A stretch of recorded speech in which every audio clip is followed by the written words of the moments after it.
Today at HODINKEE, we're going to be launching a totally new video series. This series is focused on explaining some of the most important references from multiple different brands. We're starting with the perpetual calendar chronograph, a complication conceived by who else but Patek Philippe. We're here at Madison Fine Time in New York City with Michael Safdie, who's the owner, to talk about 6 different references of perpetual calendar chronographs. If you could, Michael, could you talk us through what was the very first perpetual calendar chronograph? The very first was the 1518.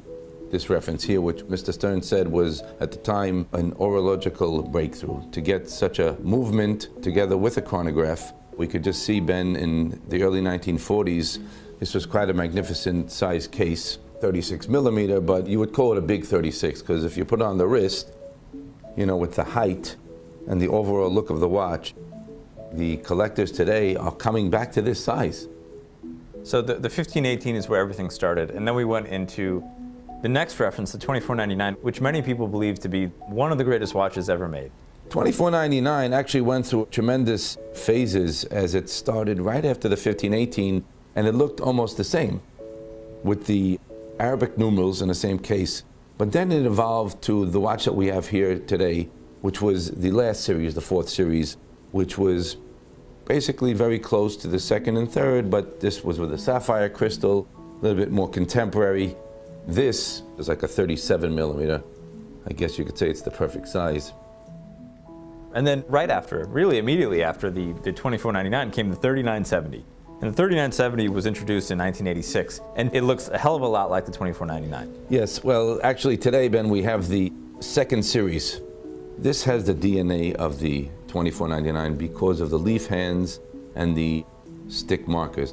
It feels like a vintage watch, it looks like a vintage watch, it's in all precious metals, so it really has a very vintage feel, but sapphire crystal, sapphire back in most cases. It's ultimately a modern watch that has a very vintage feel. You mentioned the sapphire back. Most 2nd series came with just a solid back, but on request for the client, it came with 2 backs. This particular watch we have here in pink gold has the sapphire back and the solid back. Personally, it's one of my favorite watches that I wear on a daily basis.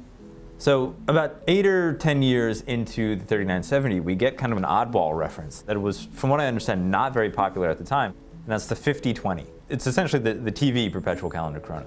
Yeah, you use the right word, oddball, because at the time it wasn't desirable at all. Amazing in time how this watch today went from, let's say, you know, a $35,000 retail to close to $200. The reason is it wasn't made in too much of a large production.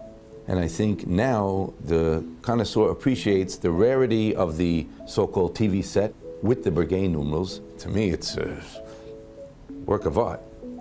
And then in 1995, we get a totally new take on the perpetual calendar chronograph, and that we get a split-second chronograph with perpetual calendar in the 5004.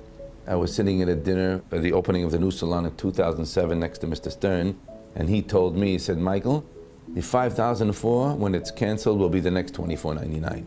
And to me, I happen to be wearing one today, this is the Spitz, as they say. It seems like, you know, the collectors that I'm friendly with, I mean, the 5004 is kind of like, it's it. It's really one of the watches that you just kind of have to have if you're in that kind of bracket. 5004 is just as good as it gets. This particular watch we have today has the black Arabic dial. When they first made it, they did make a lot of the black, and then they stopped completely and went to the silver. So this is resurfacing as a much rarer, more desirable dial. And then finally, we have a watch that is no foreigner to HODINKEE readers, in that both John Mayer and J.J. Redick describe this as a watch that they think is just downright perfect. It's a 5970. They just got it really right here. It's a 40 millimeter case. The market took to this very well, and when it was canceled, it's been going like very up, hitting auction prices now around the 200 mark. The guys that are buying these watches are serious players that want to own the best stuff. And if you want to own the best stuff, you've got to have the rarest stuff. I think, Ben, that anyone, like you said, come to the table for this, they've been through everything already. This is it. Many of the collectors, they hit the gamut of the best watches in the world, and they said, that's it, I want to have only the best. And that's when they come to this.